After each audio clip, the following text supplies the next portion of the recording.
Le Bitcoin entre dans une phase d'hésitation après avoir réalisé un nouvel ATH. On le voit aujourd'hui, 0% de performance de la part du Bitcoin, mais à côté de ça, les altcoins se réveillent enfin. On voit des belles performances se réaliser, des altcoins qui se reprennent. Donc, est-ce que nous sommes ici dans une phase dans laquelle le Bitcoin va hésiter, ce qui va offrir la possibilité aux altcoins de réaliser de belles performances, ou est-ce que le Bitcoin est dans un départ de retracement comme beaucoup l'attendent? Eh bien, c'est ce qu'on va voir ensemble dans cette émission. Donc, comme d'habitude, les amis, restez bien avec moi jusqu'au bout parce que c'est ce qu'on va aller voir tout de suite. Even when you feel low, you can still go. Even when you feel slow, you can still go. Even when there's no hope, you can still go. I never answer to no, man, I still go.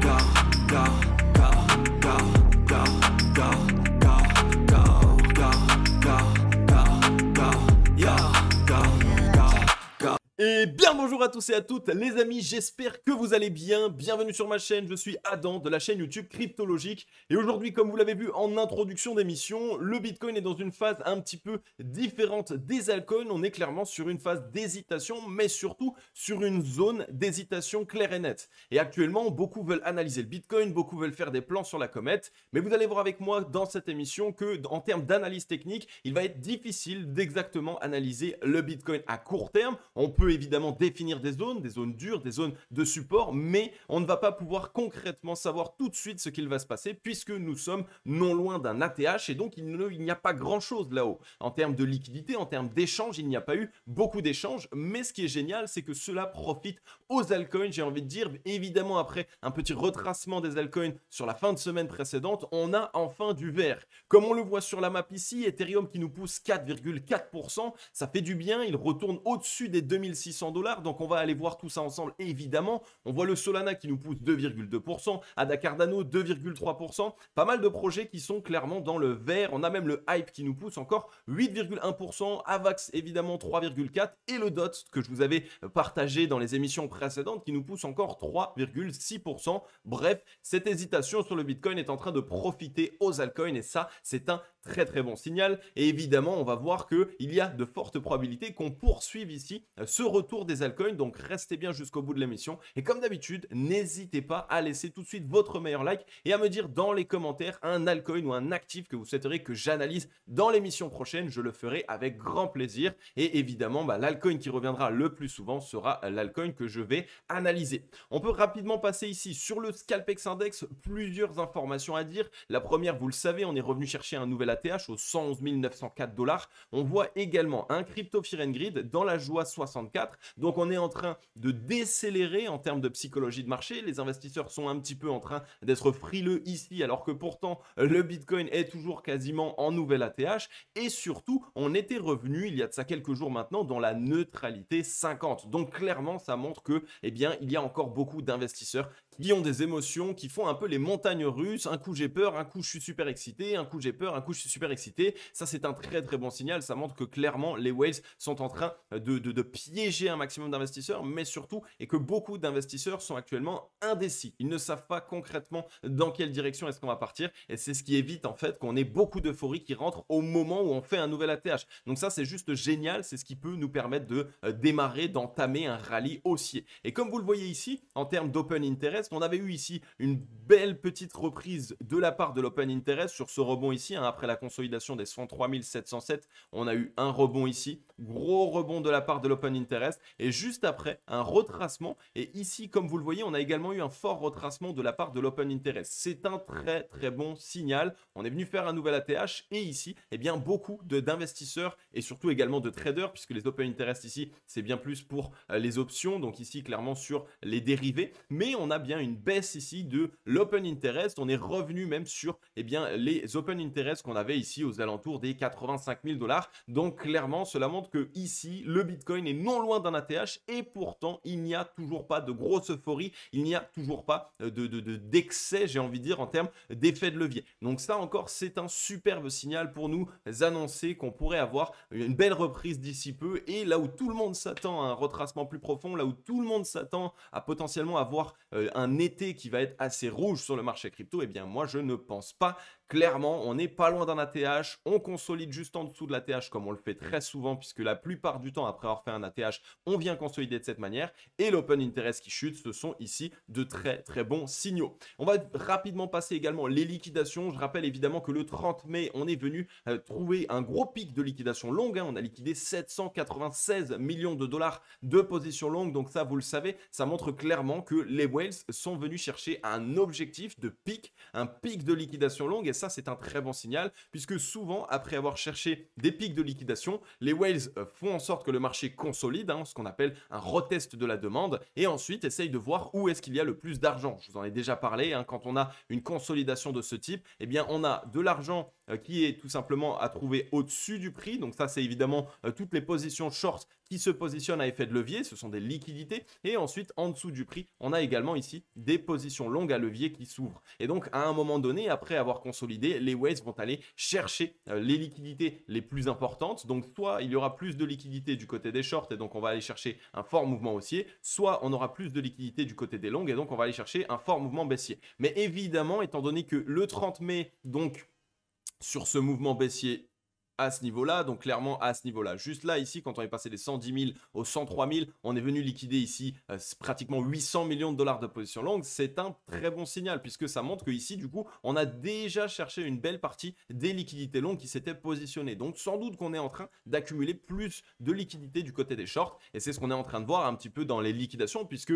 eh bien, par la suite, on voit qu'on a des liquidations longues qui sont décroissantes, 227 millions de dollars de position longue liquidée le 31 mai et puis après, on a clairement eu des liquidations qui était très faible, notamment hier, donc là le 2 juin où on est venu liquider plus de short que de long, les 104 millions de dollars de position short, et aujourd'hui également où on voit que pour l'instant on liquide plus de short. Donc clairement sur cette phase actuellement on a beaucoup de shorts qui se positionnent également et c'est exactement ce qu'on veut voir puisque plus il y a de liquidités short à aller chercher, plus on a de probabilité de pouvoir du coup aller les squeeze et donc clairement réaliser un nouveau mouvement haussier. Donc on prend tout ça en compte évidemment, on a pas mal de signaux. Maintenant, on passe sur le Bitcoin. Le Bitcoin, en termes d'analyse technique, comme je l'ai expliqué en introduction d'émission, il n'y a presque pas de possibilité de l'analyser clairement. Pourquoi? Tout simplement parce qu'on est ici, on était revenu chercher un nouvel ATH. Donc n'oubliez pas que quand on est dans des zones de nouvel ATH sur le Bitcoin, eh bien on n'a pas beaucoup de support, pas beaucoup de résistance, bref, on n'a pas beaucoup de zones dans lesquelles il y a eu des échanges. Et donc qui dit qu'il n'y a pas eu beaucoup d'échanges, dit tout simplement que le prix va évoluer plus facilement et du coup normalement on est censé même avoir un retour de la volatilité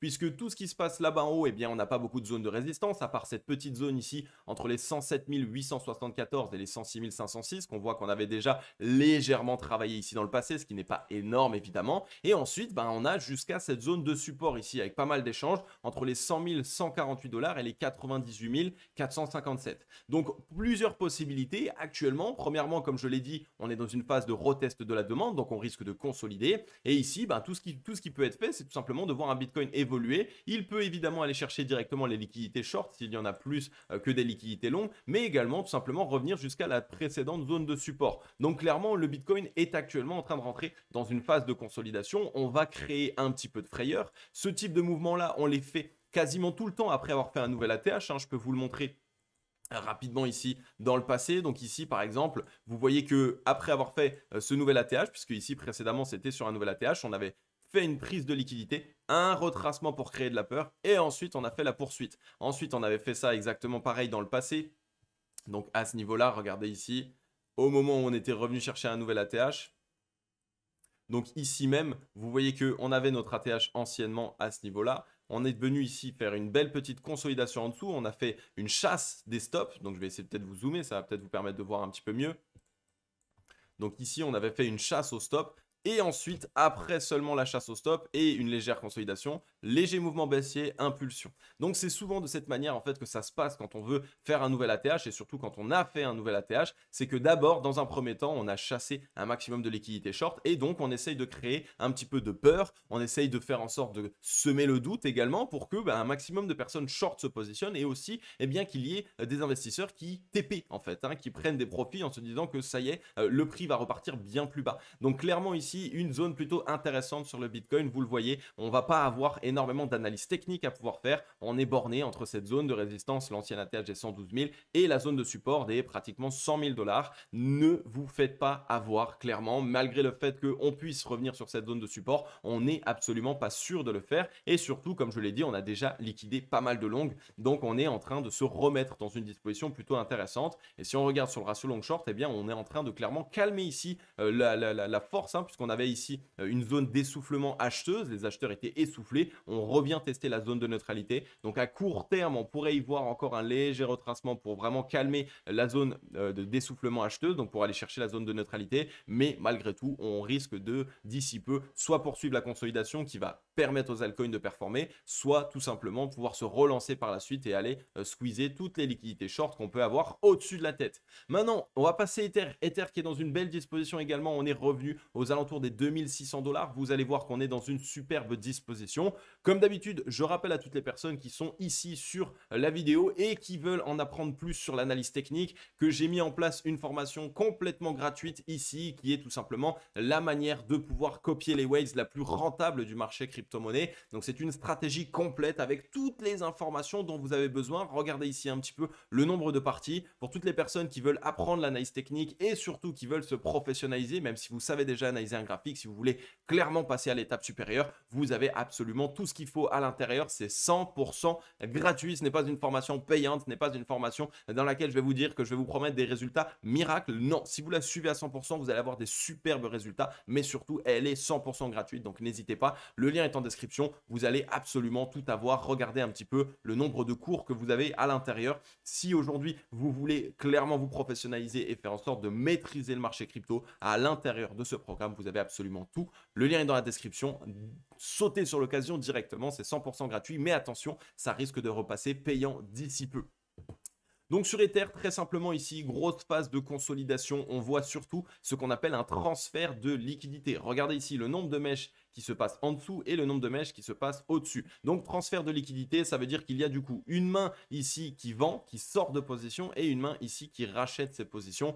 Clairement, ce qu'il est le plus probable actuellement par rapport à l'analyse de la psychologie sur Ethereum et de la psychologie des investisseurs, c'est qu'on a beaucoup de personnes qui sortent de Ethereum ici sur ce léger rebond en se disant ok bon bah j'assume certaines pertes après un beau rebond parce qu'ils pensent que Ether va partir beaucoup plus bas, là où à l'inverse on a les très grosses mains qui elles accumulent encore et encore des Ethers, notamment BlackRock qui a accumulé je crois plus de 200 millions de dollars d'Ethers sur ce mouvement. Donc clairement ici à surveiller un maximum. Ether est dans une belle disposition, on était en zone d'essoufflement acheteuse, on est en train de souffler tranquillement, donc là encore Ether peut à court terme légèrement poursuivre sa consolidation, mais selon moi on est d'ici peu en train de vouloir permettre à Ethereum ici de pouvoir faire sa poursuite de son mouvement haussier et donc cette fois-ci d'aller chercher la vraie zone de résistance qu'on a au-dessus de la tête qui va être les 3000 $. On a pas mal de liquidités à pouvoir aller chercher sur cette zone et beaucoup de stops évidemment également. Donc surveillez bien tout ça. Ether est dans une consolidation maintenant depuis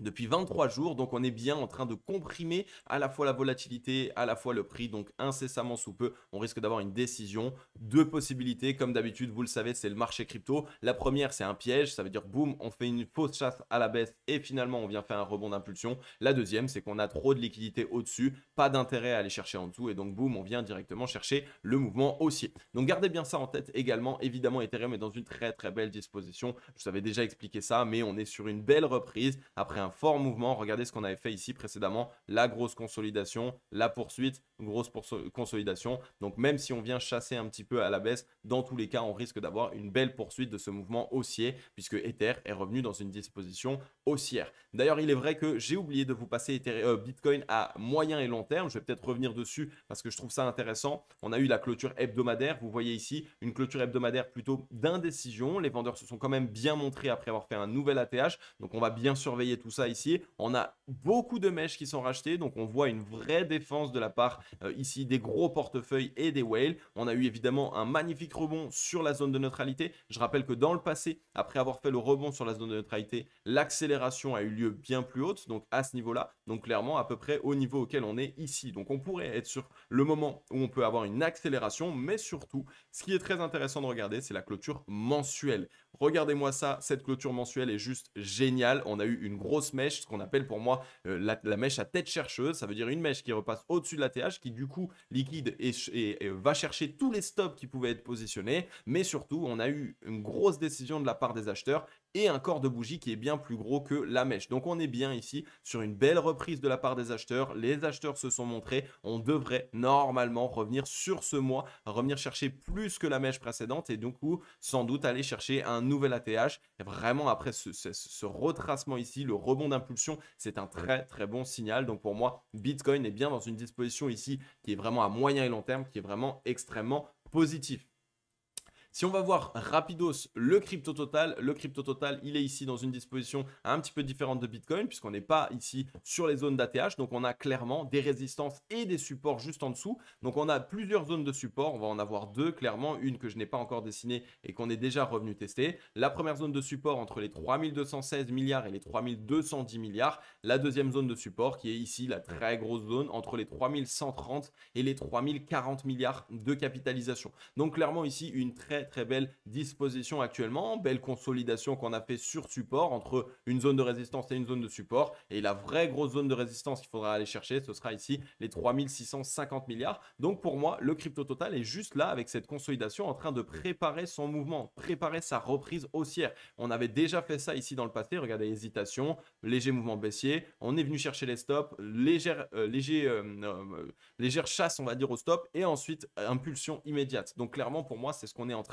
de préparer ici sous nos yeux avec un beau retour sur la zone de neutralité. Donc tout ce qu'il faut ici pour montrer que les acheteurs ont repris la main. Si on arrive bien à croiser ici, ça va être du coup la belle poursuite et même le crypto total qui pour moi va aller chercher un nouvel ATH. Donc gardez bien tout ça en tête, on est dans des dispositions extrêmement positives. Sur la Bitcoin dominance, pareil, on est revenu chercher évidemment les stops précédents. On est en train de démarrer un mouvement baissier. Sur le momentum, c'est un très bon signal puisqu'on a fait le rebond sur la zone de neutralité et ensuite on est en train de décélérer. Donc on est sans doute sur un M-top dans la zone de neutralité, ce qui va du coup permettre aux vendeurs de récupérer complètement la main et ce qui va emmagasiner ici beaucoup de force pour commencer un M-top, ici un tac-tac, ce qui va nous permettre du coup de voir la Bitcoin dominante chuter et les altcoins performer. Donc maintenant que tout le monde est impatient et que tout le monde a quitté les altcoins, ça va sans doute être le moment où ça va payer pour toutes les personnes qui sont encore dans les altcoins. Donc gardez bien tout ça en tête, clairement les dispositions sont extrêmement positives pour nous.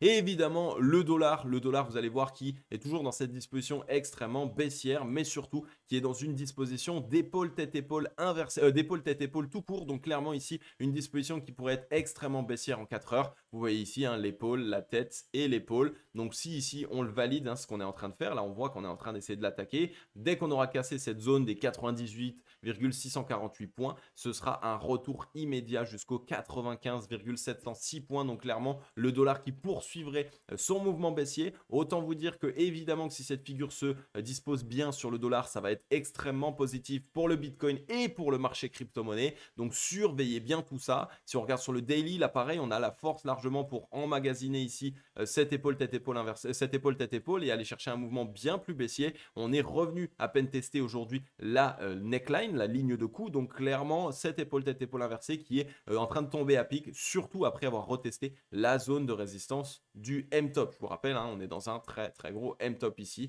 Donc surveillez bien tout ça. Le dollar est dans une disposition qui de toute façon est extrêmement baissière, mais là encore plus, on pourrait avoir cette accélération baissière du dollar et donc ça pourrait nous permettre de savoir que le Bitcoin, mais également et surtout les altcoins vont bien performer ces prochains temps. Vous le savez, le dollar lorsqu'il chute, clairement c'est positif pour le marché crypto-monnaie. Donc voilà les amis, gardez bien tout ça en tête. Comme d'habitude, essayez de faire en sorte de rester fort puisque on est enfin à l'aube d'avoir une récompense par rapport à tout ce dur labeur. On a eu évidemment pas mal d'indécisions. Le Bitcoin qui est dans une disposition lui aussi plutôt de consolidation / d'indécision. Mais c'est tout à fait normal. Il est venu faire un nouvel ATH, il consolide. Mais après que le Bitcoin ait fait un nouvel ATH, qu'il consolide et que la Bitcoin dominance montre des signes de faiblesse, la majeure partie du temps, c'est un superbe signal pour permettre d'annoncer que les altcoins vont se reprendre. Donc clairement, gardez tout ça en tête. Je vais vous refaire une émission d'ici peu pour vous partager certains altcoins qui sont dans de très belles dispositions. Comme je l'ai dit, passez dans les commentaires, dites-moi les altcoins